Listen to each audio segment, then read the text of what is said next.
हम लोग श्रीमद् भागवतम के स्कंद 2 के अध्याय 7 को पढ़ रहे हैं और हम लोग उसका पुनरावलोकन कर रहे हैं।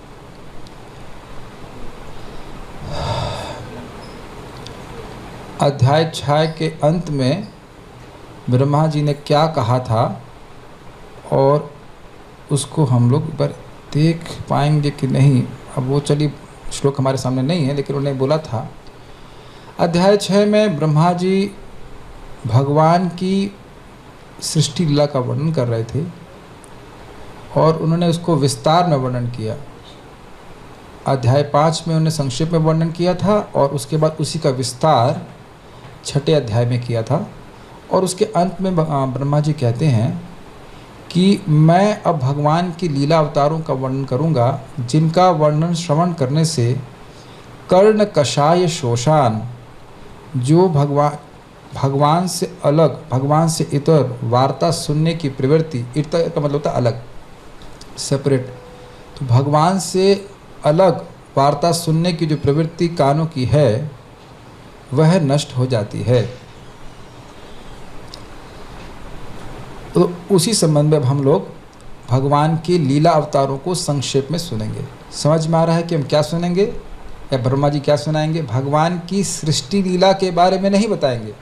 सृष्टि की लीला के बारे में उन्हें 6ठे अध्याय में बता दिया।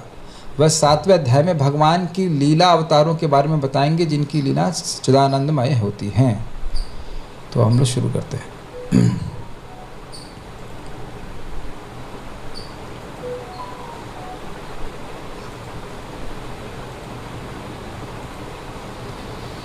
विशिष्ट कार्यों के लिए निर्दिष्ट अवतार। अब ये सब लोग मेरे साथ में गाएंगे जो गाना जानते हैं। जो नहीं गाना जानते हैं, सुनना सब जानते हैं। ब्रह्मो उवाच यत्रोद्यतः क्षितितलोद्धरणाय बिभ्रत् क्रौणीं तनुं सकलयज्ञमयीमनन्तः अन्तर्महार्णव उपागतमादिदैत्यं तम दंष्ट्रयाद्रिमिव वज्रधरो ददारा। तो यहाँ सबसे पहले ब्रह्मा जी भगवान वराहदेव का वर्णन कर रहे हैं। ब्रह्मोवाचा अर्थात ब्रह्मा जी ने कहा, यत्र उद्यतः क्षितितल उद्धरणाय बिभ्रत्। कह रहे हैं क्षितितल अर्थात क्षितितल का मतलब है पृथ्वी। पृथ्वी का उद्धार करने के लिए भगवान ने बिभ्रत धारण किया। क्या धारण किया? तो कहते हैं क्रौणी तनुम। क्रौणी का मतलब होता है लीला और तनु का मतलब होता है शरीर। लीलामय शरीर प्रस्तुत किया। हमारा शरीर लीलामय नहीं है। हमें यह देह हमारे कर्म और प्रकृति के अनुसार दिया गया है। कर्मणा देवनेत्रेणा जंतुर्देह उपपत्ति। हमारे देह की उत्पत्ति, हमारे देह की सृष्टि प्रकृति करती है। लेकिन भगवान वराहदेव का जो विग्रह है, उनका तनु है, वह कैसा है? क्रौणीं तनु, लीलामय तनु है, लीलामय विग्रह है। क्या प्रमाण है? तो कह रहे हैं सकल यज्ञमयी, जितने भी यज्ञ हैं उनका मूर्तिमान तनु विग्रह भगवान वराहदेव का था। कैसे वो भगवान हैं? तो कहते हैं वो अनंत हैं। देश काल वस्तु अपरिच्छिन्न, हर देश में है, हर काल में है और हर वस्तु में व्याप्त भगवान है। ऐसे वो भगवान हैं। इससे वह देवताओं से अलग किए जा रहे हैं। देवता अनंत नहीं हैं। यज्ञों के द्वारा देवताओं की उपासना भी होती है, लेकिन देवता अनंत नहीं हैं। ऐसे वराहदेव के बारे में वो बता रहे हैं। देखिएगा कि जब अवतारों का वर्णन होगा तो उनकी आकृति और प्रकृति अर्थात उनके स्वरूप लक्षण और उनके कार्यों का वर्णन होगा। उसे कहते हैं तटस्थ लक्षण। ये भाषा जो भक्त लोग नियमित रूप से श्रीमद् भागवतम सुनते हैं उनके लिए कुछ कठिन नहीं है, लेकिन अगर मैं थोड़ा नए भक्तों को समझाऊं तो देखिए ये एक पेपर वेट है। ये पेपर वेट नहीं है, ये एक स्मार्टफोन है। इसकी आकृति से लग रहा है ऐसा। फिर से वही दीजिए एप्पल। ये भक्त लोगों को समझना होगा कि अब जितने भी हम श्लोक समझेंगे उसमें यही वर्णन आएगा। स्वरूप लक्षण और तटस्थ लक्षण। यस, तो ये क्या है? तो आप कहेंगे एप्पल है, आकृति एप्पल की है, मतलब इसके अंदर जो भरा हुआ है ना आकृति। क्या इसकी प्रकृति भी एप्पल की है? समझ आ गया? इसका प्रकृति एप्पल की नहीं, लेकिन आकृति एप्पल की है ना। देखते आपने बोला ना कि ये अंजीर है, ये अंजीर नहीं है, आकृति देखते ही आपने बोला कि यह सेब है, सेब भरे हुए हैं इसमें, लेकिन सेब की प्रकृति नहीं है। Is it okay? जैसे क्या नाम था उसका जो भगवान वासुदेव की जैसा बना लेता उसने आपको, अपने आप को, पौंड्रक। पौंड्रक ने भगवान के जैसा रूप तो बना दिया, लेकिन वह नकली सेब था, वो नकली वासुदेव था। उसकी भगवान की प्रकृति, भगवान का जो स्वभाव शक्ति वह उसमें नहीं थी। अच्छा, इसको आप डेकोरेटिव आइटम की तरह यूज़ कर रहे हैं। इसका यह एक डेकोरेटिव आइटम की तरह कार्य कर रहा है। जो कार्य होता है उसको तटस्थ लक्षण कहा जाता है। खुला ही रहने दीजिए, आने दीजिए भक्तों को, वो वहीं का अभ्यास है तो कोई। Is that okay? क्या केवल पर माता जी कभी आप ये सोचेंगे कि इससे हम खीर बनाएं? मैंने बोला था आज एप्पल की खीर बनाई, आपने बहुत अच्छा खीर बनाया, तो इसी से बनाते, इसी में से कुछ कम हो गए क्या?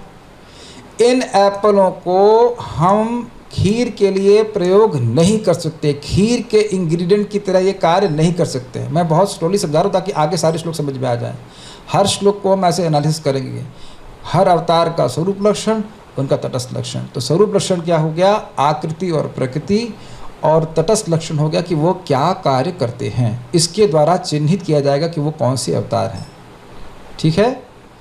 इन चिन्हों के द्वारा मुनिगण अवतारों का लक्षण को लक्षित करते हैं। ये अवतार है। थोड़ा मेरी भाषा समझने का प्रयास कीजिए। लक्षित मतलब चिन्हित करना। मैं पूछूं यहाँ पे सेब कहाँ है, तब ये सेब है। कैसे मालूम किया कि सेब कहाँ है? नकली इसलिए बात नहीं कर रहा हूँ, सेब कहाँ है? ये है। अच्छा, बनाना कहाँ है? देख रहे हैं आप लोग, ढूंढ रहे चालू कि कहाँ, चिन्हित करो, चिन्हित करो, लक्षित करो। हाँ, वो बनाना है। उसकी जो ये असली वाले बनाना है, केले आए तो ये केलों की आकृति भी केले जैसी है, प्रकृति भी है, और इस कारण से केले की तरह कार्य भी करेंगे। ये केवल डेकोरेशन के लिए नहीं आए हैं। तो मैं ऐसा बातें क्यों बोल रहा हूँ? इस जगत में लोग प्रायः किसी को भी अवतार मान लेते हैं। प्रभुपाद जी कहते हैं इंडिया हैज़ गॉड फैक्ट्री। एक के बाद एक भगवान छपते रहते, से अखबार छापे जाते हैं ना। प्रभुपाद जी ने कहा कि एक के बाद एक भगवान बने जाते हैं, लेकिन अब भगवान के अवतार फैक्ट्री में नहीं बनते हैं। इसीलिए यहाँ पे हमें समझना होगा। अब देखिए जरा, अब ये बात समझ में आ गया। अब देखिए आकृति प्रकृति का वर्णन क्या है। क्रोणिम तनुम सकल यज्ञमयी अनंत, ये सब भगवान की, वराहदेव की आकृति और प्रकृति का वर्णन नहीं कर रहे हैं। कैसी प्रकृति है उनकी? यज्ञमय है, यज्ञमयी है, यज्ञमयी। उनका वो यज्ञमय स्वरूप है, साक्षात यज्ञ है। ये क्या अर्थ है? ठीक है। क्रोणिम तनु, उनका जो शरीर है, उनका जो विग्रह है, मूर्ति है, वह लीलामय है। तो हम देख लेंगे इस जगत के सो कॉल्ड अवतार तो बूढ़े हो रहे हैं, तो क्या उनकी क्रोणी तनु है? क्या उनकी लीलामय तनु है? ना। Is it okay? आगरा में भी एक भगवान घूमते रहते हैं, मैं नाम नहीं लूँगा, लेकिन वो क्या करते हैं, अपना जो पोस्टर छापे हैं, वो पोस्टर है उनकी जवानी का, और अब हो गए बूढ़े, दांत हिलने लग गए हैं। तो क्या ऐसे भगवान को आप भगवान स्वीकार करोगे? नहीं स्वीकार करेंगे। उनकी आकृति चेंज हो रही है, उनकी आकृति लीलामय नहीं है। बात बहुत सिंपल लगती है, लेकिन भगवान को इंसान मानना और इंसान को भगवान मानना, ये सबसे बड़ा अपराध है।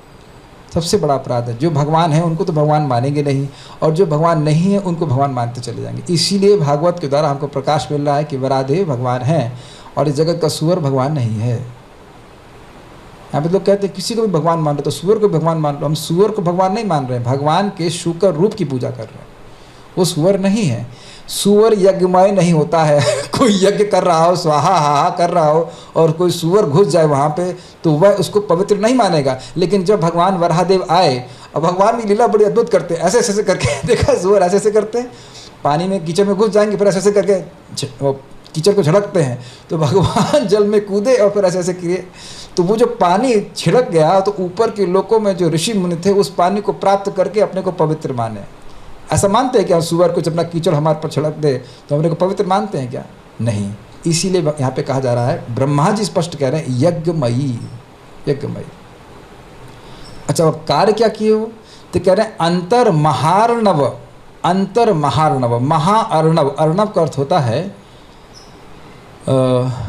जल, जल नहीं बल्कि सागर कह लीजिए, सागर होता है। और महाअर्णव का मतलब गर्भ सागर। आप जानते हैं या नहीं जानते हो कि जब पृथ्वी जब सागर में डूब गई थी, गर्भ सागर में हिरण्याक्ष के द्वारा डुबा दी गई थी, तो भगवान वराहदेव सुअर के रूप में आए, शुकर के रूप में, और वो कूदे उस पानी के अंदर। तो इसलिए कह रहे हैं अंतर महार्णव, उस गर्भ सागर में भगवान वराहदेव प्रवेश किए और उपागदम, उसके अंदर आ करके आदि दैत्य, आदि का मतलब होता है शुरुआत। तो जो प्रारंभिक मुख्य दो दैत्य हैं उनका नाम है द ट्विन ब्रदर्स, हिरण्याक्ष और हिरण्यकशिपु। तो उसमें आदि बड़ा कौन था? हिरण्याक्ष छोटा था कि बड़ा था? हिरण्याक्ष बड़ा था। मैं इसलिए भ्रम में तो रहा हूँ क्योंकि हाँ ठीक है, हिरण्याक्ष बड़ा था, तो उन दोनों में भी आदि हो गया ना हिरण्याक्ष। हिरण्याक्ष बड़ा है, हिरण्यकशिपु उसके बाद पैदा हुआ, तो हिरण्यकशिपु छोटा था जहाँ तक मुझे स्मरण आ रहा है, इज इट नॉट, है ना? तो हिरण्याक्ष जो है वो आदि दैत्य कहा जाएगा, फर्स्ट दैत्य। उसको दंष्ट्रया, दंष्ट्रा मतलब होता है, देखिए एक जो जंगली सूर होते हैं उनके दो ऐसे सींग से होते हैं, सींग कहा जाएगा, उसके द्वारा आद्रिम इव वज्र दधारा ददारा। आद्रि का अर्थ होता है पर्वत, और वज्रधर का मतलब वज्र को धारण करने वाले, इव मतलब उनके समान, तो और ददार का मतलब होता है फाड़ देना। तो कह रहे हैं कि जैसे इंद्र पर्वतों को फाड़ देते हैं अपने वज्र के द्वारा, उस प्रकार भगवान ने आदि दैत्य हिरण्यकशिपु को फाड़ दिया। कैसे? अपने टस्क, टस्क को क्या कहेंगे उसे, सींग के द्वारा। तब कहेंगे से कौन सी बड़ी बात है? सूंड के द्वारा नहीं, दांत, बाहर निकलने वाले दांत के द्वारा। सूंड से फाड़ नहीं सकते। वैसे भगवान सूंड से भी फाड़ सकते, लेकिन भगवान की सूंड नहीं थी। आप धारणा नहीं कर पा रहे भगवान के रूप का, भगवान का सूकर रूप था, तो सूकर रूप में भगवान के दो दांत थे, उससे उन्हें फाड़ दिया।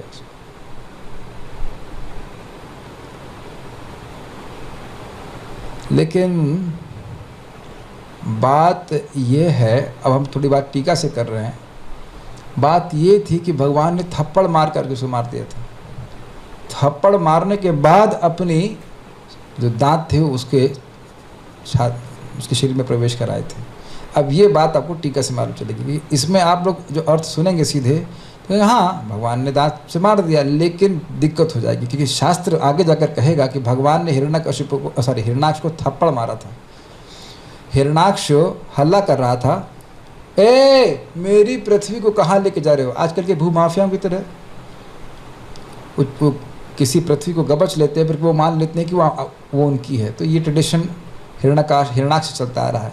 तो हिरण्याक्ष, पृथ्वी भगवान की है और वह उसको वापस लेके जा रहे हैं, तो हिरण्याक्ष कहता है मेरी पृथ्वी को कहाँ लेके जा रहे हो चोर? तो वहाँ झगड़ा शुरू हो जाता है, भगवान और हिरण्याक्ष का झगड़ा होता है, और उसके बाद शाम होने लगती है और देवता लोग घबरा जाते हैं कि अब इसकी शक्ति बढ़ जाएगी, तो प्रार्थना करते हैं मार दीजिए मार दीजिए। तो भगवान एक थप्पड़ मारते हैं तो वो मर जाता है। तो आप कहेंगे कि भाई यहाँ तो लिखा है कि दंष्ट्रा यानी दांतों से मारा, और वहाँ लिखा है हाथों से मारा, तो क्या कहा जाएगा? तो वहाँ पे आचार्यों ने समन्वय किया है कि हाथ से मार करके दांत से फाड़ दिया, ये बात है। अब इसमें कौन सी बड़ी बात है?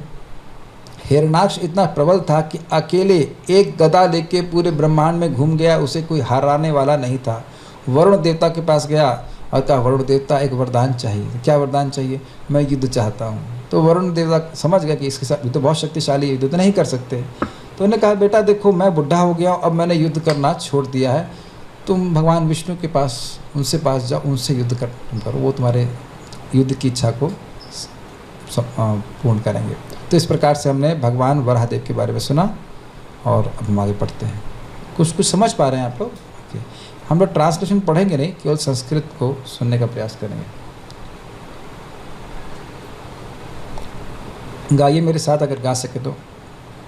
जातो रुचेरजनयत सुयमान सुयज्ञ आकूति सूनुरमरानथ दक्षिणायां लोकत्रयस्य महती महरद यदार्तिं स्वायंभुवेन मनुना हरिरित्यनुक्तः।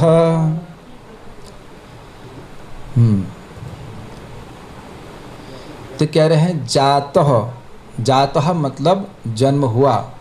जात संस्कार आपने सुना होगा, जन्म के बाद होने वाले संस्कार। तो जातः मतलब जन्म लिया।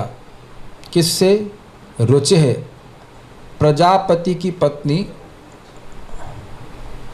हाँ, प्रजापति की पत्नी, एक मिनट, हाँ, रुचि प्रजापति की पत्नी थी, उनका नाम था आकुति। यानी कि किसकी लड़कियां थीं भैया? स्वयंभुव मनु की थी ना, 3 लड़कियां, आकुति, प्रसूति, देवहूति। तो आकुति की शादी रुचि नामक प्रजापति से हुई। तो इसे कह रहे हैं जातो रुचे। रुचे मतलब रुचि प्रजापति की पत्नी के द्वारा वो जन्म लिए। अजनयत, उनकी माता आकुति ने इनको जन्म दिया। सुयमान सुयज्ञ, उनका नाम था सुयज्ञ, और वो सुयम नाम के देवताओं के अग्रगणी थे।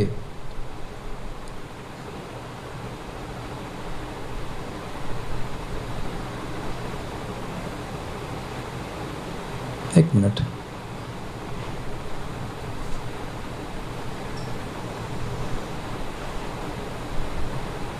कुछ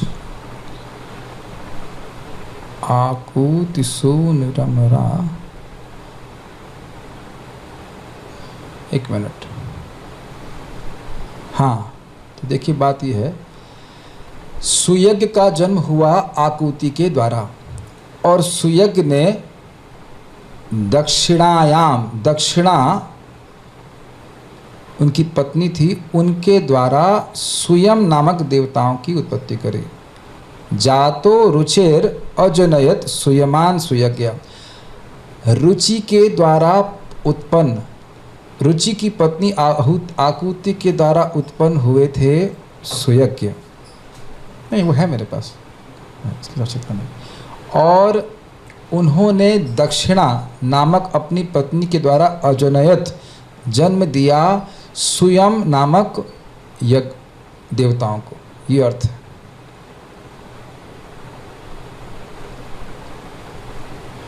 इसका अन्वय दिखा करके हम समझाते तो शायद और आसान रहता, लेकिन ये संभव अभी नहीं है। मैं थोड़ा समझाने का प्रयास करूंगा फिर से। ठीक है, पहली लाइन के शब्दों को देखिए। शब्द है जातः, रुचिर, रुचे, अजनयत, सुयमान, सुयज्ञ। तो ऐसे जोड़िए,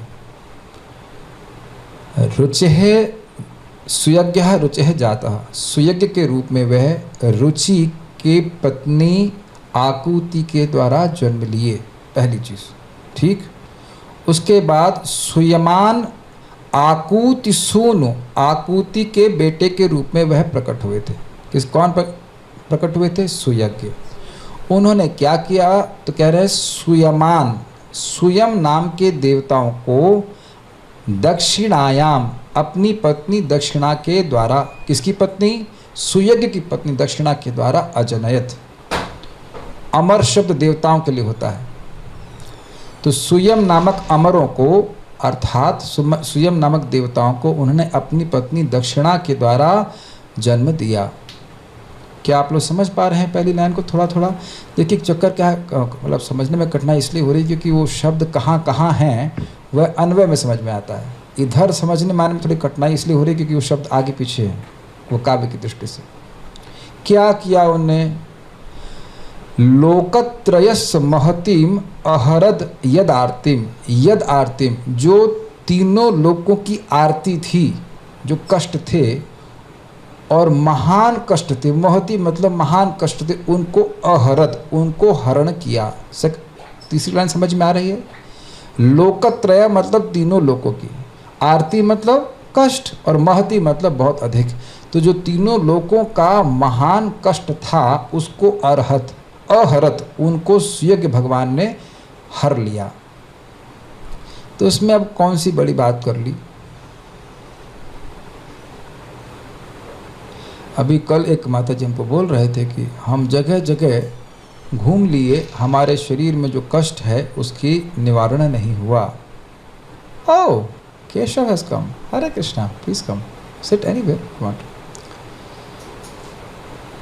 यहाँ पे कितने लोगों का ऐसा अनुभव है कि कोई एक व्यक्ति की यानी आपकी ही ऐसी बीमारी है जो बहुत जगह घूमने के बाद बहुत लोग मिलकर उसका हरण नहीं कर पाए। आप में से कितने लोग ऐसे हैं, हैड एक्सपीरियंस? काफ़ी सारे डॉक्टरों को दिखाया, मैं जानबूझ के बोला 1 2 3 लोग तो दिख ही गए यहाँ पे, 4, अच्छा ठीक। तो अब मैं जानबूझ के बात बोल रहा हूँ, यही भगवान में और डॉक्टरों में या अन्य इंसानों में अंतर है। यहाँ 1 2 4 लोगों के ही एक कष्ट को, एक ही बीमारी होगी या 1 आध 2 बीमारी होंगी, और वो बहुत बड़ी बीमारी भी नहीं कह सकते, है कष्ट देने वाली बीमारी, उसका हरण डॉक्टर लोग मिल के नहीं कर पा रहे, टीम की टीम। और यहाँ क्या लिखा है, लोकत्रयस, तीनों लोकों की महान जो आरती यानी कष्ट था उसको उन्होंने हर लिया।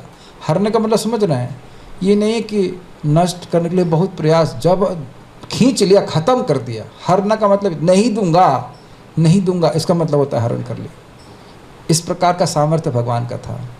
इसलिए क्योंकि उन्होंने लोगों की आरती को, तीनों लोकों की आरती को, लोग बोल दूंगा तो सोचेंगे भारत के लोग या पृथ्वी के लोग, नहीं, तीनों लोग, चंद्रलोक, सत्यलोक, सत्यलोक तो नहीं कहेंगे, सत्यलोक तो ऊपर, तीनों के ऊपर है, लेकिन स्वर्ग लोग या नीचे के लोग जितने भी उसमें परेशानियां थीं उसको उन्हें हर लिया। अब आप ये बताइए कि चंद्रमा में क्या परेशानी चल रही है इस समय, और चंद्रमा छोड़ दीजिए, इंडोनेशिया में क्या दिक्कत चल रही है, इंडोनेशिया छोड़ दीजिए, फरीदाबाद में क्या दिक्कत हो रही है। हम लोगों को तो यह पता भी नहीं है कि फरीदाबाद में क्या होगा, और ये छोड़ दीजिए आपके पड़ोसी घर में क्या दिक्कत है, इसके ऊपर वाले फ्लैट में कोई रह रहा है उसको बुखार है, ये भी हमको नहीं पता होगा।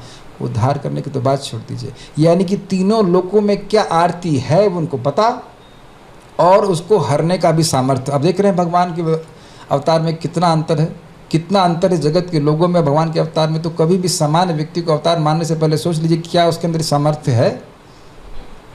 तो ये सुयज्ञ भगवान का अवतार ऐसा किया, तो इसलिए क्योंकि उन्होंने तीनों लोकों की आरती यानी कष्ट को हरा, इसलिए स्वयंभुवे न मनुना हरिरित्यनुक्तः, इसलिए स्वयंभुव मनु के द्वारा, स्वयंभुव मनुना, स्वयंभू मनु के द्वारा, तृतीय विभक्ति है, उनके द्वारा हरि इति, हरि इस प्रकार उनको अनुक्तः, अनुक्त का क्या मतलब, अनु प्लस उक्त, अनु मतलब पश्चात और उक्त मतलब कहा।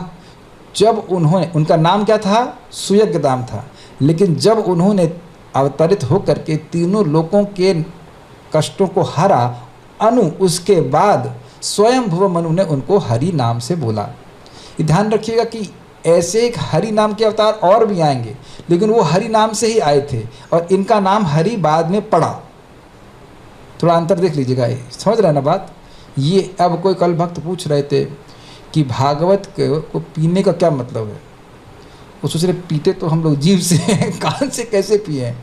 तो हमने कहा देखिए, समझने का प्रयास कीजिए, जैसे हम लोग जीभ से आस्वादन करते हैं किसी सुंदर पेय वस्तु का, वैसे ही कान से आस्वादन किया जाता है। और जैसे अगर जूस पीते हैं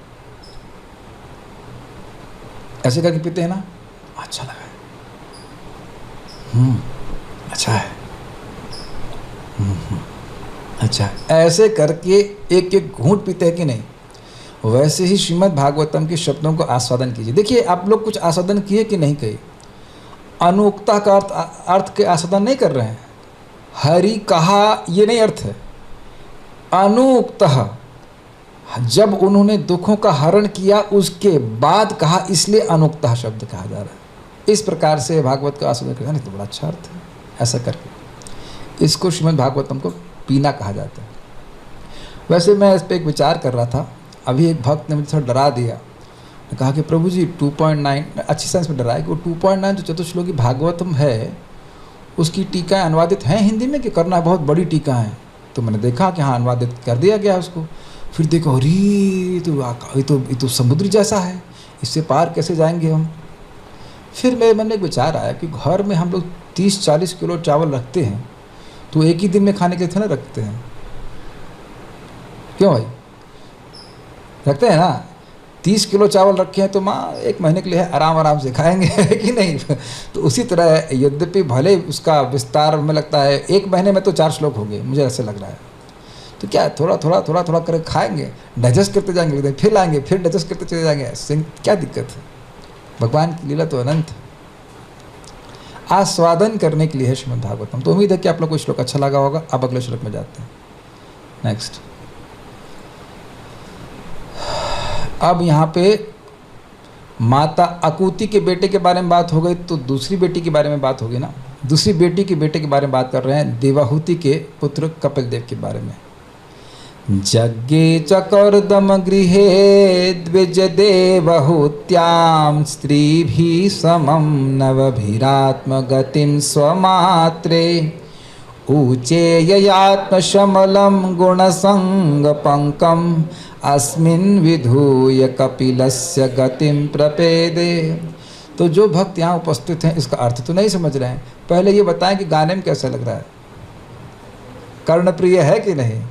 गाने में ही अच्छा लग रहा है और उसका अर्थ और भी अच्छा लगता है। ये श्रीमद् भागवतम का स्पेशल गुण है। ओके, समझते हैं।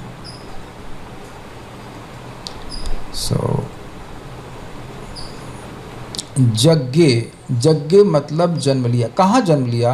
कर्दम गृहे। बड़ा स्पष्ट है, एकदम हिंदी जैसा लगे। कर्दम ऋषि के घर में। द्विज देवहुत्य, द्विज कर मतलब द्विज मतलब यहाँ पे द्विज शब्द संबोधित कर रहा है नारद जी को।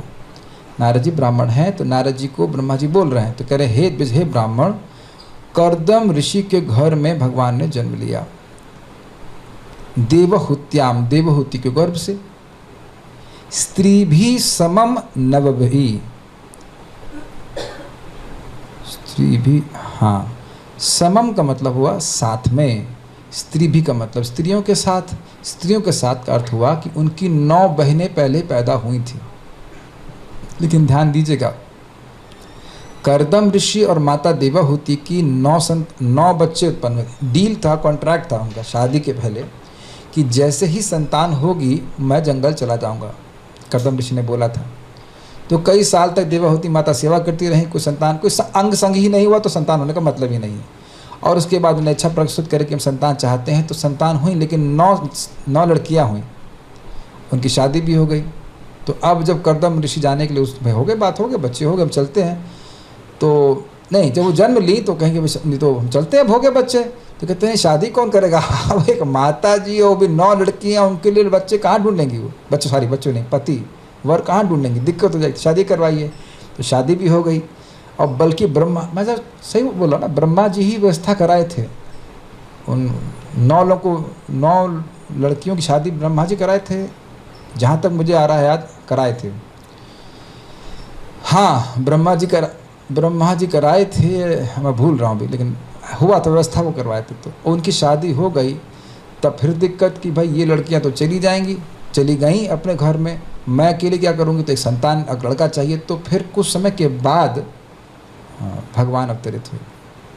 परम पूज्य राधा गोविंद महाराज इस प्रसंग को बड़े अच्छे तरह से सुनाए हैं और कहते हैं कि ये भाग्य तो गृहस्थों को ही मिल सकता है। अब किसी ब्रह्मचारी के घर में तो भगवान अवतरित नहीं हो सकते हैं। तो आप देख सकते हैं कर्दम गृहे।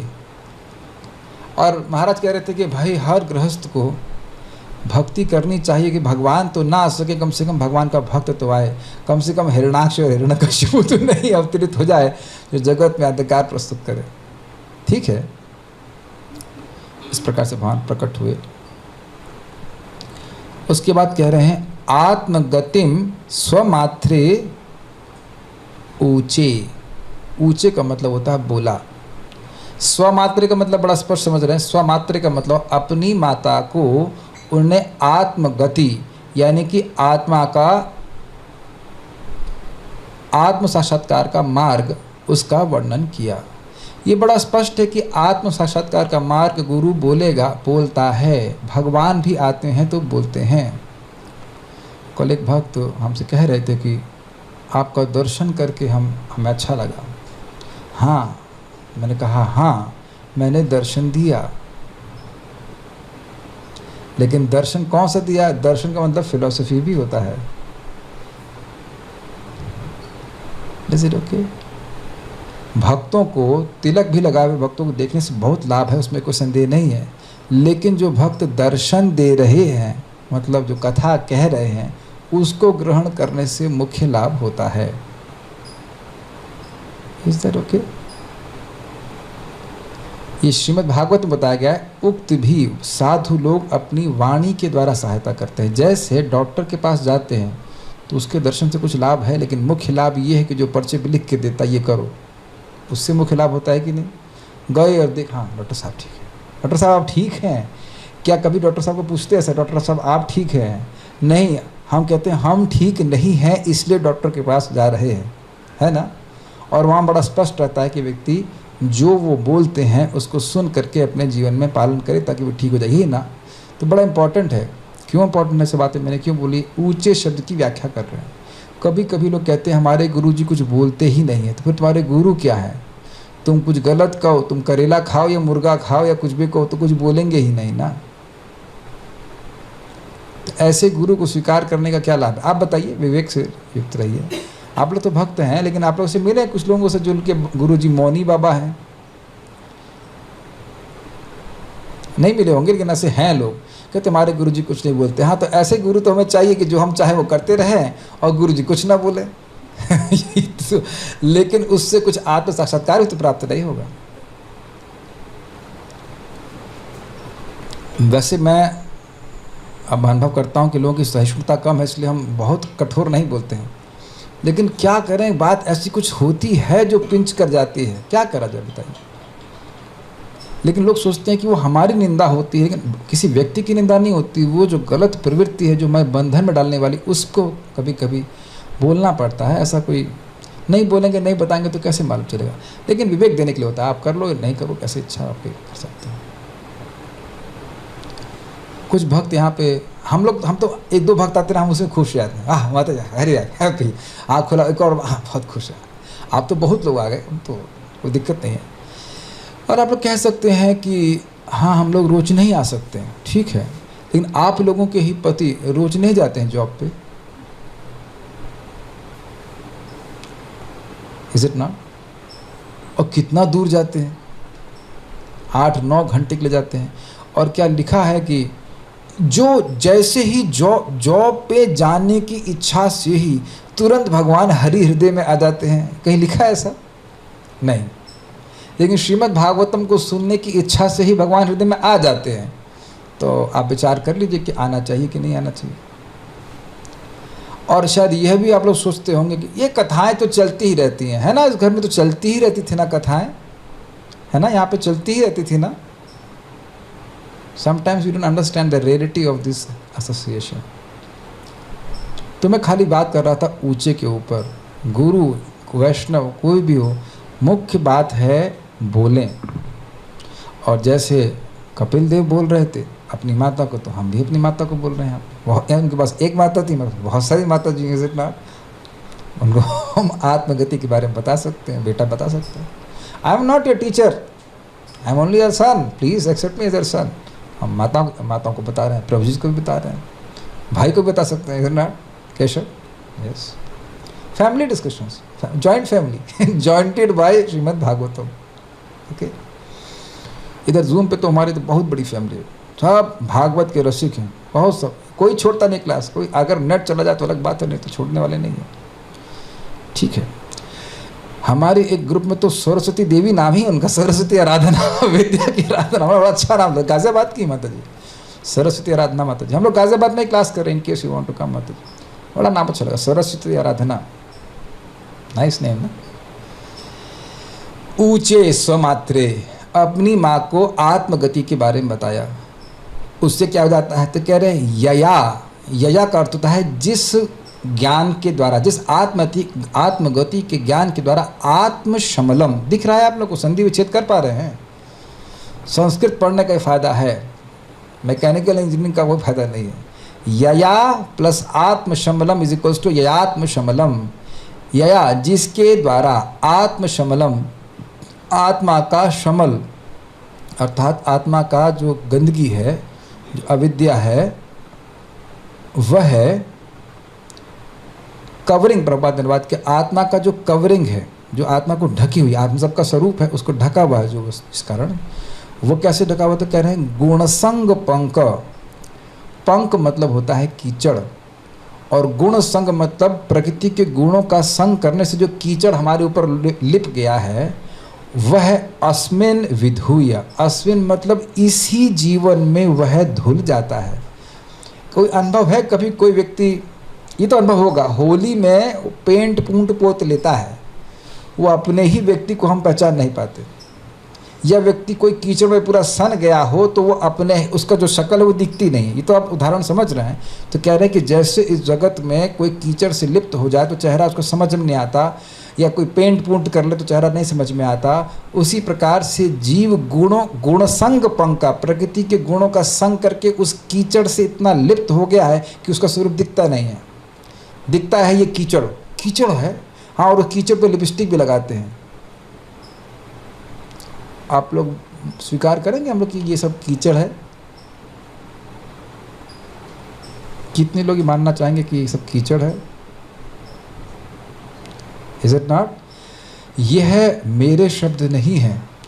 भगवान विष्णु ने, अगर आप पढ़े हों प्रथम स्कंद में, नारद जी को दर्शन दिया था और उसके बाद कहते हैं हित्वा, इस अवध्य शरीर, इस निकृष्ट शरीर को त्याग करके हंता मद जनतामसी, तुम मेरे पार्षद बनोगे। जो पार्षद का देह है वह चिन्मय देह है।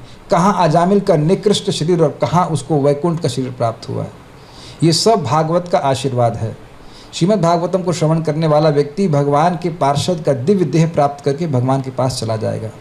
तो ये जो क्या कह सकते हैं, गुणसंग पंकम आत्मशमलम, ये जो आत्मा को कवर करने वाला कीचड़ है, ये देह है, और उसके बाद उसके अंदर एक सूक्ष्म कीचड़ भी है, मन बुद्धि अहंकार का, वह सब अस्मिन विधूय, वह इसके द्वारा उसी जीवन में, यानी कि माता देवहूति उसी जीवन में उस कीचड़ से मुक्त होकर के कपिलस्य गतिम प्रपेदे, भगवान कपिल की गति को प्राप्त करें, अर्थात कपिल देव का जो वैकुंठ है उसको प्राप्त करें। यह भगवान की शिक्षा का सामर्थ्य है। ऐसी शिक्षा कोई इंसान नहीं दे सकता है जिसके द्वारा व्यक्ति वैकुंठ की प्राप्ति करे। तो आप कहेंगे फिर आप क्यों बोल रहे हैं, आप भी तो इंसान हैं, हम अपनी शिक्षा कहाँ दे रहे हैं? क्या मैंने इस प्रवचन में कभी कहा कि मेरा ऐसा मानना है, मैं ऐसा मानता हूँ? कभी कोई इस्कॉन के भक्त जो प्रामाणिक रूप से बोलेंगे, वो कभी उनके मुख से ऐसा नहीं निकलेगा कि मैं ऐसा मानता हूँ, कि उनके मानने या मेरे मानने या किसी के भी मानने का कोई मतलब नहीं है। श्रीमद् भागवतम में क्या वर्णन है, भगवद गीता में क्या वर्णन है, उसका महत्व है, उसकी ही व्याख्या करते हैं। आप लोग सब सुनते ही आए हैं, कोई नई बात हम नहीं कह रहे। कुछ आपने भगवान की विशेष कार्य को देखा, उनकी माता अपनी ही माता को ऐसा दिव्य ज्ञान दिए कि उसी जीवन में गुणों के कीचड़ से मुक्त होकर के वैकुंठ की प्राप्ति कर ली। बहुत बड़ी बात है। वो कीचड़ कब से मला जा रहा था? अनादि काल से। जो अनादि काल से लेपा जा रहा है कीचड़ गुणों का, वह एक ही जीवन में धुल गया। तो माँ को बोला हमें क्या दिया? आप लोग ऐसे सोच सकते हैं केशव, अरे भाई लड़का है, अपनी माँ को दिया, माँ चली गई, माँ बेटा के बात है, हमें क्या मिला? नहीं जी, वही शिक्षा भगवान की, वही शिक्षा श्रीमद् भागवतम में वर्णित है 3 स्कंद में। माँ को तो उद्धार किया ही, और उनके वजह से कह लीजिए हम, वो शिक्षा हमारे पास भी है, और उसको हम 3 स्कंद में सुनेंगे। हम लोग भी पवित्र होकर के भगवान के पास चले जाएंगे। आप विचार कीजिए, अगर आपको ये रियली मालूम चल जाए कि ये जो भक्ति कर रहे हैं इससे एक ही जन्म में भगवान के पास चले जाएंगे, तो कितना उत्साह बढ़ जाएगा। क्योंकि लोगों का संशय इसलिए नहीं करते। आज हम केवला प्रभु माता जी की मेड बोलेंगे, मेड माता जी, क्या नाम है उसका, पूजा माता जी। तो पूजा माता जी थी यहाँ पे, तो उनको मैं बता रहा था कि देखिए, अगर आप भी हरे कृष्णा करोगी तो माता जी भी जाएंगी वैकुंठ और आप भी जाएंगी। यहाँ भेद है मेड का और मालकिन का इत्यादि इत्यादि। वैकुंठ में ऐसा कोई भेद नहीं है, वहाँ सबको बराबर अधिकार है भगवान की सेवा करने का। Is that okay? वो जब सुबह आई, देखिए हमें तो हरि नाम के कस्टमर चाहिए, जो दिख जाए उसको बता देते, इसको हो सकता है करने लग जाए। तो मैंने कहा आप जब कर सकते हैं। नहीं नहीं, वो हमको बहुत काम रहता। तो मेरे मन में धारणा हो गई कि हो सकता है बेचारी सुबह से 5 बजे से लगी रहती हूँ। तो मैं पहले पूछा कितने बजे उठती हैं? कहते हैं 8 बजे। समझ में आ गया, पकड़ में आ गया, 8 बजे। 8 बजे मतलब अगर ये 6 बजे उठ गई तो पक्का 2 घंटे में 16 माला कर देगी।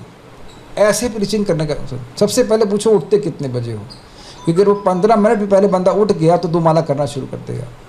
And you know what, for most people like this, आप ऐसा करिए क्लास पूरा उनको बोलिए आप बोल लेंगे तब मैं प्रवचन आगे बढ़ाऊंगा। एक बात जब किसी को इनवाइट कीजिए बोलेगा कि वो औरंगजेब की अंश उसमें है, ये मत बोलना कि हम नम्र हैं। यहाँ पे बहुत डांट लगा देते हैं अगर क्लास में आपका फ़ोन बजेगा। मेरा फ़ोन तो नहीं बज रहा है, इज इट नॉट? हाँ बेटा क्या कर रहे हो? उनको बोलिए आप भागवत सुन रहे, आ जाओ। तो दोबारा फ़ोन नहीं करेगा। को हम भागवत सुन रहे, आ जाओ आ जाओ, फिर दोबारा फ़ोन नहीं करेगा। तो ठीक है सुनो सुनो सुनो सुनो, बाद में फ़ोन करें, सुनो। प्लीज़ थोड़ा सा इसका सम्मान करिए, ठीक? यहाँ नहीं डांटेंगे हम। Wow, you came at 7 o'clock, how come? 8 o'clock, अरे वाह, आओ बेटा, आज 9 बजे तक क्लास हो गया आपको, बैठी बैठी। ये बेचारा बहुत दुखी है। क्यों दुखी है? पहले तो आते खाना मिल जाता था, अब जब तक क्लास पूरी नहीं होगी तब तक प्रसाद नहीं मिलेगा। आइए, स्वागत है, अपने घर मानिए। ठीक है बैठिए, पानी पिएंगे? तो हम बात कर रहे थे कि भगवान की इतनी सुंदर शिक्षा है कि सारे गुण पंख से मुक्त होकर के व्यक्ति भगवान के पास चले जाएगा। मैं गीता का 8वां अध्याय 6वां अध्याय पढ़ा ही रहा हूँ। तो आज भी मैं दोपहर में रश कर रहा था, भाई हम तो कुछ कर नहीं पा रहे हैं अष्टांग योग। फिर मुझे याद आता नहीं भगवान ने केवल 4 बातें बोली हैं। मन मना भव मद भक्तो मद याजी माम नमस्कुरु। ये करोगे तो तुम आ जाओगे मेरे पास। ये मत सोचे कि अगले जन्म में, इसी जन्म में आ जाएंगे अगर करते रहे तो। Will finish off everything. Eternal and blissful life is awaiting us. Why should we reject it? Reject it. Why should we reject it? ये प्रभुपाद जी का शब्द है। जो कपिल देव ने शिक्षा दी है वही भगवान श्री कृष्ण ने शिक्षा दे रहे हैं, और उसके द्वारा हम इसी जीवन में भगवान के पास चले जाएंगे अगर हम उसको करते रहें। ठीक है, ये विचार कर लीजिए कि जो कुछ भी पढ़ रहे हैं, पढ़वा रहे हैं अपने बच्चों को, उसका ये सामर्थ्य नहीं है। वो केवल पेट पालने की शिक्षा है, लेकिन पेट क्यों पालें इसकी शिक्षा कोई नहीं दे रहा। जिए इसलिए ताकि भगवान की भक्ति कर सकें, और भक्ति करके इस चैप्टर को क्लोज करें, इस शमल को ख़त्म करें, कीचड़ को समाप्त करें। जैसे हम एक उदाहरण दे रहे हैं कि इनके घर में हम गए थे तो वहाँ वॉशिंग मशीन बड़ी अच्छी थी, तो उसमें धुल दिया गया कपड़ा, वाह चक हो गया, बिल्कुल साफ़ हो गया। तो साफ कपड़ा पहनना अच्छा लगता है ना, कीचड़ से युक्त कपड़ा किसी को नहीं अच्छा लगता ना। अद्भुत बात है कि कीचड़ से युक्त कपड़ा अच्छा नहीं लगता, लेकिन जो पूरा कीचड़ है वो धारण किए उसको बड़ा अच्छा मानते हैं। विचार कीजिए, ये हमारा ज्ञान। और उसको फिर सजाने के चक्कर में और रहते। Think about it. तो ये कपिल देव ने कहा किया, हमको बहुत अच्छी लाइन लगी थी कि इन्हीं माता देवहूति की बहुत सुंदर बोलती हैं, असत इंद्रिय तर्शनाथ। मैं जो असत, ये भौतिक इंद्रियां हैं, इनका तर्षण समझते हैं, खींचना। जीभ कह रही ये खाओ, आंख कह रही ये देखो, कान कह रहा है वो सुनो, इससे मैं थक गई हूँ। और तब वह कर्दम ऋषि के क्षमा कीजिएगा कपिल देव के को अप्रोच करती हैं, तब भगवान ज्ञान देते हैं। इट्स वेरी इंटरेस्टिंग है ना। जो जगत में भोग करते करते थक जाए, अब मैं नहीं कह रहा हूँ कि भोग करते करते थक जाओ तब जाओ, भोग तो करते कर आ ही रहे हैं। क्या हम उसकी बोरियत को अनुभव नहीं कर रहे हैं? क्या उनकी निरस्ता को अनुभव नहीं कर रहे हैं? जब दिखने लग जाए कि जगत में कोई भी व्यक्ति सुखी अपने प्रयासों से हो ही नहीं रहा है, तब वह गुरु के पास जाए। अब कठिनाई ये है कि ये रियलाइजेशन ना भी हो तो भक्त लोग प्रचार करते हैं, तो धीरे धीरे समझ में आता है कि हम जगत में अपने भौतिक प्रयासों से सुखी नहीं हो रहे हैं। And that is real qualification of being a yogi. अब पता नहीं मेरी बात आप समझ रहे हैं मेरी बात को? यस। अगला श्लोक देखते हैं। You have the file? Smartphone? Yes. This is the real smart use of the phone. महाराज एक बार वृंदावन महाराज आए गौशाला में, तो बोले कि वो प्रिंट आउट नहीं लिए हैं। तो महाराज दिख रहा है फ़ोन में, तो बोले हाँ देश हित के लिए, कागज़ बचाने के लिए आप कर रहे हैं, तो ये भी ठीक है। महाराज का विनोद अच्छा होता है। अगले सुनते हैं। यहाँ पे दत्तात्रेय भगवान का वर्णन है, गाइए। अत्रेरपत्यमभिकांक्षत आह तुष्टो दत्तो मयाहमिति यद भगवान स दत्तः यत पाद पंकज पराग पवित्र देहा योगार्धिमा पुरभैम यदु है हयाद्याः। तो कह रहे अत्रेर अपत्यम अभिकांक्षतः। अत्रे मतलब अत्रि ऋषि की अपत्यम यानी बच्चे की अभिकांक्षा, अभितः आकांक्षा। अत्रि ऋषि की बहुत अधिक आकांक्षा थी कि उनका पुत्र बने भगवान। ये समझ रहे हैं आप पहले शब्द को, जो एक साथ में जोड़ दिया गया शब्द है। अत्रेर, अत्रेहे प्लस अपत्यम प्लस अभिकांक्षतः।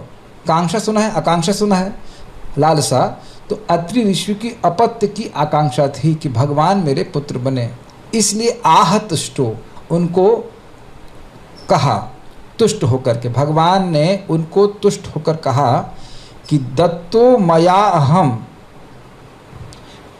मैं मेरे द्वारा दिया जा रहा है, इति इस प्रकार, यानी कि मैं आपका पुत्र बनूंगा। इस प्रकार से भगवान ने उनको ये वरदान दिया। भगवान स दत्तः, इसलिए भगवान दत्तात्रेय के रूप में प्रकट हुए। दत्त प्लस अत्रेय, अत्रि ऋषि को अपने आप को पुत्र के रूप में देने वाले, इसलिए कह रहे हैं दत्तात्रेय। दत्तात्रेय भगवान के रूप में प्रकट हुए। अतः यह तो उनकी आकृति प्रकृति का वर्णन हुआ। उसका कह रहे हैं क्या काम किया, तो कह रहे हैं यत पाद पंकज पराग, जिनके पाद पंकज पराग, जिनके चरण कमल के पराग से। पराग का मतलब होता है धूल। जो कमल होता है, कमल के अंदर वो डंडियाँ सी होती हैं, उसमें कुछ पराग होता है, कुछ पोलन से बोलते हैं, पोलन्स होता है। तो वो कह रहा है कि भगवान के चरण कमलों के धूल से पवित्र देह, पवित्र जिनकी देह हो गई थी, उससे योग प्लस रिद्धिम, उन्होंने योग यानी कि योग सिद्धियाँ और रिद्धि मतलब होता है भौतिक ऐश्वर्य, उन दोनों को प्राप्त किया। उभयीम, आप उभयीम, योग और रिद्धि यानी कि भौतिक ऐश्वर्य, उन दोनों को, उभय मतलब दोनों को प्राप्त किया। किन्हों ने? यदु है हयाद्य, यदु ने, और है मतलब कार्तिवीर अर्जुन ने। कार्तिवीर अर्जुन एक बहुत बड़े क्षत्रिय थे, उन्होंने भगवान दत्तात्रेय की उपासना करी थी, उसके द्वारा उन्होंने और यदु महाराज ने, दोनों ने ही दत्तात्रेय का आशीर्वाद दिया। यदु महाराज का वर्णन, दत्तात्रेय भगवान से जो संवाद हुआ उसका वर्णन आपको 11वें स्कंद में आएगा। जो 24 गुरुओं के बारे में बात हो रही है, तो उसमें यदु महाराज कहीं जा रहे थे, रास्ते में उनको एक व्यक्ति मिले जो ऐसे बस लेटे हुए थे, तो वो भगवान दत्तात्रेय ही थे और उनसे वो बात करते हैं। तो 24 गुरु नामक शिक्षा, बहुत भागवती प्रसिद्ध शिक्षा है, वह है 11वें स्कंद में वर्णन। वहाँ पे यदु महाराज ने भगवान दत्तात्रेय से आध्यात्मिक शिक्षा प्राप्त करी, इसलिए कह रहे हैं योग। और रिद्धि मतलब ऐश्वर्य, भौतिक ऐश्वर्य। तो भौतिक ऐश्वर्य किसने प्राप्त किए? है अर्थात कार्तिवीर अर्जुन ने। उसको 1000 बाहु आ गई थी, उसको हराने वाला नहीं, तो उसने रावण को अपनी काख मतलब काख समझ उसको दबा करके घूमा आराम से, बाद में बंदर की तरह छोड़ दिया उसको, इतना शक्तिशाली हो गया था। और बाद में उसको परशुराम ने समाप्त किया था। तो ये सब बातें हैं। आदि का मतलब अन्य लोगों ने भी दत्तात्रेय भगवान से आशीर्वाद प्राप्त किए। तो ये उनके तटस्थ लक्षण हो गए। तटस्थ लक्षण मतलब क्या होता है? हाँ जी, बाली ने भी रखा था और दो लोगों के द्वारा डिफीटेड थे, 2 लोगों के द्वारा हारे गए थे, यानी कि कार्तिवीर अर्जुन के द्वारा भी और बाली के द्वारा भी, दोनों के द्वारा। ठीक है, he was not the undefeated champion. इस जगत में भगवान के अलावा सब कोई नहीं है जिसे कोई हरा ही नहीं। अर्जुन भी हार गए थे, पता है किससे? वो तो आगे की बात है। अर्जुन अपने बेटे से हार ही नहीं गए थे, वो मृत्यु को भी प्राप्त हो गए थे, पता है बात। इसके आगे कहानी नहीं बताएंगे, क्लासेस में आएंगे तो कभी सुनाएंगे, अगर रेगुलरली आएंगे तो उस कहानी वहाँ सुनाएंगे। लेकिन अर्जुन अपने ही बेटे से हार ही नहीं गए थे, मार भी गए थे, फिर जिंदा भी हो गए थे। वाह, सारी कथा एक ही दिन में सुन लेंगे नहीं, और भी कथा है, और भी कथा है एक कथा, वो कभी आगे सुनाएंगे, लेकिन अभी आगे पढ़ते हैं, ठीक है। तो यहाँ पे आपने भगवान दत्तात्रेय के बारे में सुना, आगे पढ़ते हैं। Wow, this is very nice. ये 4 कुमारों का वर्णन है। Will go till 8:30 then stop. हाँ, जितने भी अवतार इतने समय में जितने अवतार अवतरित हो जाए करा देंगे, बाकी अवतारों को हम लोग कल अवतरित कराएंगे, अगर आप लोग भी अवतरित होंगे, ठीक है। आप लोग नहीं भी होंगे तब भी अवतरित होंगे, हमारे जूम के अवतार हमेशा रहते हैं भक्त लोग, ठीक है, लेकिन अच्छा लगेगा आप लोग भी आएंगे तो। तप्तं तपो विविध लोक शिश्रिक्षया में आदौ सना स्वतपसः सचतुः सनोभूत प्राकल्प संप्लव विनिष्टमिहात्म तत्वं सम्यग जगाद मुनयो यद चक्षतात्मन। बहुत सुंदर ये सब श्लोक हैं। इसमें ब्रह्मा जी कह रहे हैं, तप्तं तपो विविध लोक शिश्रिक्षया में। विविध लोक शिश्रिक्षया, विविध का अर्थ क्या समझते हैं? बहुत स्पष्ट है, विविध मतलब विभिन्न। लोक शिश्रिक्षया का अर्थ क्या है? शिश्रिक्षा का अर्थ होता है सृष्टि करने की इच्छा से के द्वारा, विभिन्न लोकों की सृष्टि इच्छा के द्वारा मैंने तपह किया था। तप्तं तपह में मतलब मेरे। ब्रह्मा जी कह रहे मेरे द्वारा जो बहुत तपस्या करी गई थी, किस लिए? ताकि मुझको, ब्रह्मा जी को, तो हम लोग सुन रहे थे कि विविध लोक में, विविध लोक से शिक्षा तपो तप्तम, मेरे मैंने या ब्रह्मा जी ने विविध लोगों की सृष्टि करने के लिए गंभीर तपस्या करी थी। तो भगवान उससे प्रसन्न हुए, उन्होंने कहा आदौ सनाथ स्वतपसः सचतुस्सनोभूत। भगवान आदौ मतलब सृष्टि की शुरुआत में, सृष्टि जब नहीं हुई थी तो ब्रह्मा जी ने सृष्टि करी थी, सृष्टि की करने के लिए तपस्या करी थी। आदौ मतलब शुरुआत में। तो वहाँ कह रहे हैं कि एक मिनट, हाँ, तो सनात मतलब शाश्वत, बहुत लंबे समय तक जो रहता है। उन भगवान से स्वतपसा, मेरी तपस्या से प्रसन्न होकर के, और वह तपस्या कैसी थी? वह तपस्या भी बहुत लंबी थी। सनात स्व तपस्या, भगवान से जो शाश्वत है उनसे सचतुः सनोभूत, वह चतुस्सन के रूप में प्रकट हुए।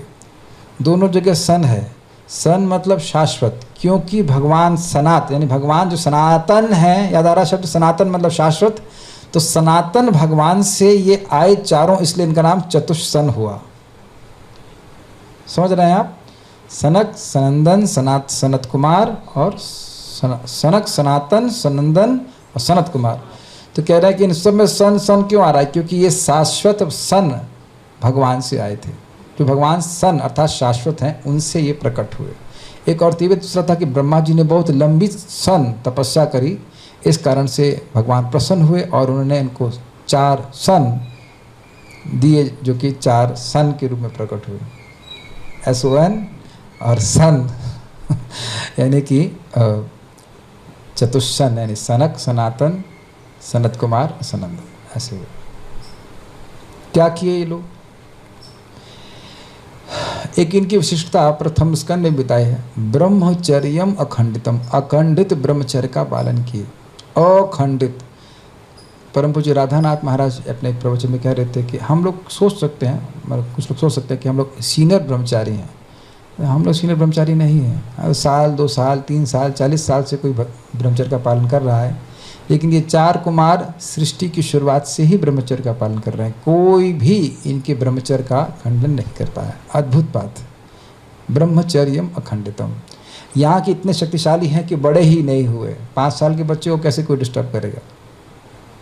और ये खिलौने में भी आकर्षित नहीं होते हैं, केवल दिव्य ज्ञान में आकर्षित होते हैं। तो कहते हैं प्राकल्प संप्लव विनष्टमि आत्म तत्वम। प्राक कल्प, कल्प का मतलब होता है सृष्टि और प्राक का मतलब पहले। तो सृष्टि के पहले संप्लव, संप्लव का मतलब होता है प्रलय। अभी आप दिल्ली में थोड़ा सा प्रलय का नज़ारा देखे होंगे ना, बाढ़ आती, सब इधर उधर सब नष्ट हो, सब एक जैसा दिखने लग जाता, सब समाप्त हो जाता है। इतना तो नहीं आया, लेकिन एक दिन इससे अधिक भी आएगा। होपफुली उससे पहले हम लोग, कयामत के पहले हम लोग समझ जाएंगे कि भजन करके भगवान के पास जाना है। बट ये कयामत का एक ट्रेलर आता है, सब हमारी व्यवस्था समाप्त हो जाती है। तो कह रहे हैं कि प्राकल्प संप्लव विनष्ट, जो प्रलय के समय विनष्ट हो गया था, यह इस भौतिक जगत में जो प्रलय के कारण नष्ट हो गया था, उस आत्म तत्व को, आत्मज्ञान को सम्यक जगात, सम्यक मतलब अच्छी प्रकार से, पूर्ण रूप से जगात, प्रकट हो गया था। किनके सामने? मुनियों के सामने, मननशील लोगों के सामने वह आत्म तत्व प्रकाशित हो गया था, इनके द्वारा बोला गया था, ये अर्थ है। 4 कुमारों ने ऐसा सुंदर आत्म तत्व में प्रवचन किया कि जो ज्ञान प्रलय के कारण और सृष्टि के पूर्व नष्ट हो गया था, वह मुनियों के सामने ऐसा प्रकट हुआ कि यद चक्षतात्मन, यत अचक्षता आत्मन, उसके द्वारा वह आत्मा को देखने में समर्थ हो गए। अभी थोड़ा समझने में कठिन लग रहा होगा। देखिए, हम सब लोग आत्मा हैं, है ना? कि इसमें भी संदेह है। आप आत्मा हैं अक्षत प्रभु? क्या वाकई अक्षत हैं? मैंने अब प्रश्न थोड़ा सा गूगली स्टाइल पूछा है, क्या आप वाकई अक्षय हैं? Akshay, no, okay, Akshay Akshat is same sense, ठीक है। क्या आप वाकई अक्षत हैं? कुछ कैच कर रहे हैं आप अक्षत? कुछ अच्छा, आपको अनुभव हो रहा है कि आप अक्षत हैं? क्या मेरे इस गूगली प्रश्न को कुछ समझ पा रहा है? अक्षत मतलब जो कभी क्षय नहीं हो। क्या आपको लगा कभी कि आपका क्षय हुआ है? Have you ever thought that you have changed? मैं उनको बोल रहा हूँ, उपरक्षण से सभी लोगों को बोल रहा हूँ, आत्मा अभी अक्षत है कि नहीं? अगर एक नाम आत्मा का रखा जाए तो सही नाम इन्हीं का है, अक्षत। जो कभी क्षति नहीं हो सके, ना जिसको अग्नि जला सकती है, ना जिसको पानी गीला कर सकता है, तो इसको अक्षत ही तो कहा जाएगा ना। जिसकी क्षति ना हो उसे अक्षत कहेंगे कि नहीं? आपके पिताजी ने नाम बड़ा अच्छा रखा है, यद्यपि उस समय भक्ति में शायद नहीं थे, है ना? थे जो भी रहा हो, लेकिन नाम बड़ा अच्छा रखा। आज तक कभी सोचे नहीं ना, मैं भी ध्यान नहीं दिया, आज ध्यान दे रहा हूँ। अक्षत मतलब जिसको कभी क्षति ना पहुँचा सके। आत्मा को क्षति पहुँचाई जा सकती है। तो ऐसे स्वरूप में हम अपने आप को नहीं देख पा रहे हैं ना, अनुभव कर रहे हैं कि जो बच्चे के रूप में थे वही हैं। फिर फोटो दीजिए, फोटो देना, इसकी फ़ोटो देना, अपनी फ़ोटो लेके आओ। हाँ, ये लोग इनसे मजाक करते हैं, अपनी फ़ोटो लेके आना बेटा, वो फ़ोटो लेके आना जिसमें आप दिख रहे हो, ठीक है? तो ये हम कैमरा तुम की तरफ नहीं दिखा पा रहे हैं, लेकिन हम दिखा देते हैं। यस, सही फ़ोटो ये है अक्षत, छोटे वाले दिख रहे हैं आपको? ये आप बताइए कि अब मैं कहूँ अक्षत अभी सीए कर चुका है इस फोटो मुझे दिख रहा है और वो बैंक में बढ़िया मैनेजर है, तो बताइए अक्षत पहचान कर लेंगे कि आप ये है? ये वही अक्षत? एक मिनट पापा से, बेटा प्रभु जी ये वही अक्षत है ना? ये मानते हैं ना? क्या ये वही अक्षत हैं जो बैंक के मैनेजर हैं? अरे मैं आपका मजाक नहीं बना रहे, मेरा भी मजाक बना सकते हैं, मैं भी इसे क्यूट गोलू था प्यारा सा, लेकिन हम तो देख रहे ना देह का परिवर्तन। ये अनुभव आप नहीं कर रहे हो? कहेंगे एक तो हम ऑफिस से छूट के अब हमारा मजाक बना रहे हैं। आपका मजाक नहीं बना रहे हैं, हम खाली बोल रहे हैं कि इसी देह में सभी की स्थिति है।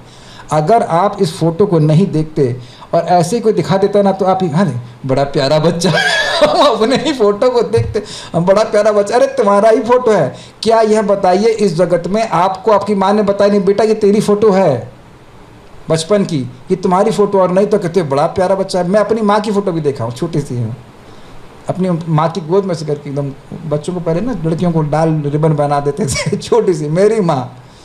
तो माँ को देख के हम हिसाब लगा सकते हैं, यानी कि हम तो यही मान रहे हैं ना कि वही व्यक्ति हैं, लेकिन देख नहीं पा रहे, नहीं देख पा रहे ना। तो कह रहे हैं कि मुनि लोग देख पाए आत्मा को साक्षात। कैसे देख पाए? इनकी शिक्षा से। उस आत्म तत्व को इतने अच्छी तरह से वर्णन किए कि मुनि गण देख पाए। तो थोड़ा समझ देना चाहिए कि हम क्यों नहीं देख पाते। वो अविद्या हमारे गुणों का संग जो कीचड़ है वह हमारी दृष्टि को ओझल कर देता है, हमको नहीं हमको दिखाई नहीं पड़ता, ये अर्थ है। ठीक है, अनुभव हो रहा है ना कि वही अक्षत हैं आप जो इस फोटो में दिख रहे हैं। आपने कहा कोई अनुभूति नहीं होती, अनुभूति है, कैसी लग रहा है। 5 लोगों को लिया है, अब हम आगे कल चर्चा करेंगे। 8:25 नहीं, ये घड़ी फास्ट है, आप लोग धोखा देते हैं। It is 8:21, it's not 8:25। तभी हमारे पास ईमानदारी के 9 मिनट है, तो एक श्लोक और करेंगे। ये बहुत इंटरेस्टिंग है। ये भगवान नर नारायण के अवतार का वर्णन है। इनकी कृपा से श्रीमद् भागवतम का यहाँ पे अवतरण हुआ। इनके पास टाइम बहुत सुंदर है, मेरे पीछे बोलिए। धर्मस्य दक्ष दुहितैर्यजनिष्ठ मूर्त्यां नारायणो नर इति स्वतपः प्रभावः दृष्ट्वात्मनो भगवतो नियमावलोपं देव्यस्त्वनंग प्रतना घटितुम न शेकुः। बहुत अच्छा अर्थ था। इस पर जब हम लोग टीकाओं से चर्चा कर रहे थे, सुन रहे थे, इसके बड़े अड़े बहुत सुंदर सुंदर अर्थ आए थे, लेकिन जो मुख्य अर्थ है वो हम देखेंगे। धर्मस्य दक्ष दुहितैर, ठीक है। धर्मस्य मतलब धर्म की पत्नी, और दक्ष दुहित मतलब दक्ष की बेटी। दक्ष की बेटी और धर्म की पत्नी के द्वारा यजनिष्ठ मूर्त्याम, मूर्तियाँ मतलब उनकी मूर्ति, उनकी दक्ष की बेटी का नाम था जो धर्म की पत्नी थी, उनके द्वारा यजनिष्ठ शब्द था यहाँ पे, अजनिष्ठ क्षमा कीजिएगा, अजनिष्ठ यानी कि जन शब्द से समझना चाहिए, जन्म लिया। अजनिष्ठ मतलब वह प्रकट हुए। तो पहली लाइन में क्या अर्थ हुआ? मूर्ति जो कि धर्म की पत्नी थी और दक्ष की बेटी थी, उनके द्वारा उन्होंने जन्म लिया। क्या नाम से जन्म लिया? तो उनका रखा गया नाम नारायण नर इति। नारायण और नर, नर नारायण के रूप में इति, इस प्रकार वह प्रकट हुए। क्यों हुए? तो कह रहे स्वतपः प्रभावः, उन्होंने अपनी तपस्या के प्रभाव को प्रस्तुत करने के लिए जगत में प्रकट हुए। वैसे नर नारायण पूरे जगत की स्थिति को, भगवान जगत के कल्याण के लिए तपस्या अभी भी बद्रिक आश्रम में कर रहे हैं। उनको अपने लिए कुछ जरूरत नहीं है, जगत के कल्याण के लिए कर रहे हैं। जब कोई व्यक्ति सौम्य तपस्या करता है, दिव्य तपस्या करता है, उससे खुद को तो लाभ होता ही है, पूरे जगत को भी लाभ होता है। जैसे देखिए, इस समय हम लोग तप कर रहे हैं, अपनी वाणी को, अपने मन को भगवान में लगा रहे हैं। जप करते हैं तो वाणी को भगवान में लगाते हैं, मन को भगवान में लगाते हैं, इससे हमारा तो लाभ होता ही है। जगत पवित्रम प्रगणित करहित, पूरे जगत, पूरा जगत पवित्र होता है। आप लोगों को पता है या नहीं, पीछे बातें हमको पता नहीं होंगी, लेकिन हम एक भक्त को जानते हैं जो 3 लाख नाम जप करते हैं। अब वो करते हैं अपने रूम के अंदर, लेकिन आसपास जो तांत्रिक है उनकी सब की साधना डिस्टर्ब हो जाती है, तो उनकी पीछे लगने का प्रयास करते, कर तो कुछ नहीं पाते, लेकिन और न तो वह उनको डिस्टर्ब करने के लिए कर रहे हैं, लेकिन उनकी जो तपस्या का प्रभाव है उसके आसपास जो नेगेटिव एनर्जी वो दब जाती है। आप मेरी बात समझ रहे हैं? जैसे अभी आप लोग चौथा स्कंद पढ़े ही होंगे। ध्रुव महाराज एक जगह तपस्या कर रहे थे, कौन सी जगह है वो, कहाँ है वो? मधुबन में ना, यस। तो ध्रुव टीला के ऊपर वो तपस्या कर रहे थे और इतना प्रभाव था कि पूरी पृथ्वी हिलने लग गई थी उससे। तो एक व्यक्ति कोई जप कर रहा है, उसका प्रभाव केवल वहीं तक सीमित नहीं रहता, समझने का ये प्रयास कीजिए। प्रभुपाद जी लेक्चर बोलते हैं कि एक बार आप हरे कृष्णा बोलते हैं, क्या बोलते हैं? हरे कृष्णा, तो ये पूरी पृथ्वी में 7 बार घूम जाता है। इसको हमें प्रभुपाद जी के आचार्यों की बात को ध्यान में रखते स्वीकार करना चाहिए। This is transcendental vibration. और ये कोई आश्चर्य की बात नहीं है, बहुत सारी चीज़ें लाइव टेलीकास्ट होती हैं BBC लंदन से और सीधे यहाँ पे नहीं दिखाई जाती हैं। जो वैसा सब भौतिक शब्दों के संग हो सकता है, तो आध्यात्मिक शब्द की कोई लिमिटेशन ही नहीं, वो रुकता ही नहीं है। It's very very important. इसको हम लोग प्रथम स्कंद की शुरुआत में भी सुन चुके हैं कि ये कथा जो हम सुन रहे हैं शौनक आदि ऋषि की और सूत गोस्वामी के बीच में संवाद है। ये कहाँ हुई थी? नैमिषारण्य में। और नैमिषारण्य का क्या प्रभाव था कि वहाँ कोई अगर तपस्या किया जाएगा, कुछ भगवान के लिए किया जाएगा, उसका हजारों गुना लाभ होगा और उसका प्रभाव पूरे जगत पे होगा, ताकि तो कली आगे ना बढ़ पाए, इसलिए एक स्थान में रह करके भजन कर रहे थे। तो अगर एक स्थान में रह करके लोग भगवान की भक्ति करते हैं, उसका प्रभाव पूरे विश्व में पड़ता है। ये कहा जा रहा है जगत पवित्रम प्रगणित करहिचित, भगवान की वार्ता पूरे जगत को पवित्र करने वाली है। बहुत अजीब सी बात लगती है ना, हम तो आपस में बात कर रहे हैं, मान लो ये ब्रॉडकास्ट ना भी हो रहा होता तो भी जगत को पवित्र करने वाली है। It is infinitely powerful. पूरे जगत को पवित्र कर देगी, लेकिन जो लोग उसमें संलग्न है उसको नहीं करेगी। आप लोग उसमें संशय मत कीजिए, जब तक एटॉम बॉम्ब का आविष्कार नहीं हुआ था, कोई व्यक्ति नहीं सोच सकता कि एक ही बॉम्ब पूरे सिटी को नष्ट कर सकता है। कोई सोच सकता है? बताइए। एटॉम बॉम्ब के अलावा ऐसा कोई बॉम्ब नहीं है जो पूरे शहर को नष्ट कर दे। लेकिन नहीं जानकारी का मतलब ये नहीं कि वो अस्तित्व में था ही नहीं, उसको प्रकाशित किया गया था। तो ये सब बातें समझनी चाहिए। भगवान का तेज श्रीमद् भागवतम में है, जहाँ भी इसका डिस्कशन हो रहा है वो पूरे जगत को, पूरी सोसाइटी को, पूरे जगत को ही पवित्र करने वाला है। तो सोचिए, अगर घर घर में अगर भागवत की चर्चा होने लग जाए तो कितना पवित्र हो जाएगा। Think about it. तो भगवान अपनी तपस्या के प्रभाव को प्रस्तुत करने के लिए प्रकट हुए। दृष्ट्वा आत्मनो भगवतो नियमावलोपम दृष्ट्वा, जब उन्होंने भगवान की को तपस्या, आत्मनः भगवतः, भगवान परमात्मा जो हैं उनको, एक मिनट, हाँ ठीक है, तो स्वयं की भगवान की तपस्या, भगवान को जब तपस्या करते हुए देखा तो नियमावलोपम, उनके नियम का, उनकी तपस्या के नियम का अवलोप, उसको तोड़ने के लिए देवियाँ, यानी कि स्वर्ग की देवियाँ जो आईं, देव्यस्त्वनंग प्रतना, देवियाँ जो अनंग की प्रतना, अनंग मतलब है कामदेव और प्रतना मतलब सेना, जो देवियाँ कामदेव की सेना थी, उन्होंने भगवान को देखा तपस्या करते हुए और उनकी तपस्या के नियम का अवलोप करना चाहती थी, मतलब उनकी तपस्या को भंग करना चाहती थी। ये कथा पता होना चाहिए कि जब भगवान नर नारायण तपस्या कर रहे थे तो Indra by his default mode सोच रहे थे, लगता है ये इंद्र बनना चाहता है, इस कारण से तपस्या कर रहे हैं। तो उन्होंने उसको भंग करने के लिए, इस is doing is natural Indra things, अप्सराओं को भेजे। वो देखा तो केवल एक दो अप्सरा नहीं, विश्वामित्र के लिए एक अप्सरा आई थी और यहाँ दो नर नारायण भगवान के लिए पूरी सेना आई। कामदेव पूरी अपने अप्सराओं की सेना के साथ आए, लेकिन घटितुम न शेकु, वह उनकी नियम का अवलोप करने में समर्थ नहीं हो पाए। ये एक अर्थ है। दूसरा अर्थ और भी था कि जो ये अप्सराओं का नियम था कि कोई भी तपस्या करता है तो उसके व्रत को भंग करेंगे, वह नियम का अवलोप हो गया, वह नियम भंग हो गया, क्योंकि वह भगवान की तपस्या को नहीं नष्ट कर पाए। कुछ लोग नहीं जानते, उसको वर्णन करके मैं रुक जाऊंगा।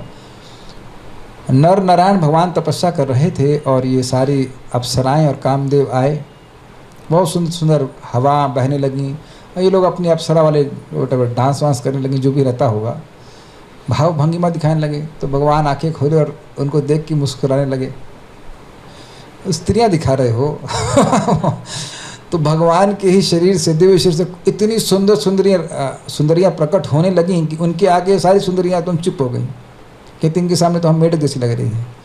फिर भगवान इंद्र घबराए तो बोले, भगवान मुस्कुरा रहे, तो तो क्या दिखा, बोले ठीक है, इनमें से जो सबसे सुंदर लगती हो, अच्छी लगती हो ले जाए। तो उर्वशी को ले गए। तो उर्वशी सबसे सुंदर अप्सरा हैं स्वर्ग की। आप देखो ना, प्रपात आप एग्जाम्पल देते हैं कि जो व्यक्ति मिठाई की दुकान खोला हुआ है उसको मिठाई में कोई आसक्ति नहीं है।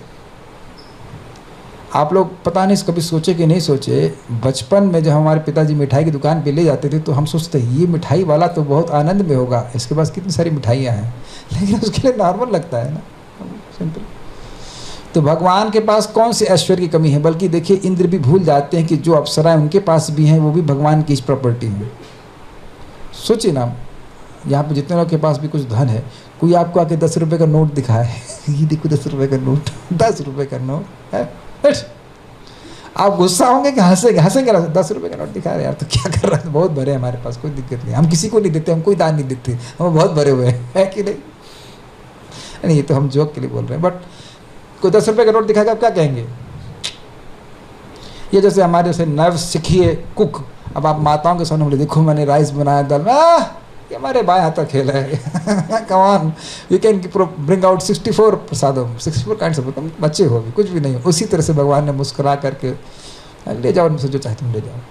एक व्यक्ति उर्वशी को लेके, जो उर्वशी सबसे सुंदर थी, तो इसलिए वह समर्थ नहीं हो पाए। तो ये भगवान के अद्भुत कार्य नहीं दिख रहा आपको? यानी सारी ताकत लगा दी, फिर भी उनके नियम का अवलोक नहीं कर पाए। तो हम लोग ने आज भगवान नर नारायण का स्मरण किया, आगे हम सुनते रहेंगे जब तक ये, उम्मीद है कि आप लोग को अच्छा लग रहा होगा। ये बहुत सुंदर बात है रियली। एक बात बताइए, जितनी देर हम सुन रहे हैं, कम से कम तब तक तो दूसरी बात सुनने की इच्छा नहीं होती ना। और यही ब्रह्मा जी ने बोला था, कर्ण कषाय शोषान। कानों की और जो बात सुनने की इच्छा है, उससे व्यक्ति वो उसको सुखा देता है। कानों की शक्ति को नहीं सुखाता, कानों की जो और बातें सुनने की इच्छा उसको सुखा देता है।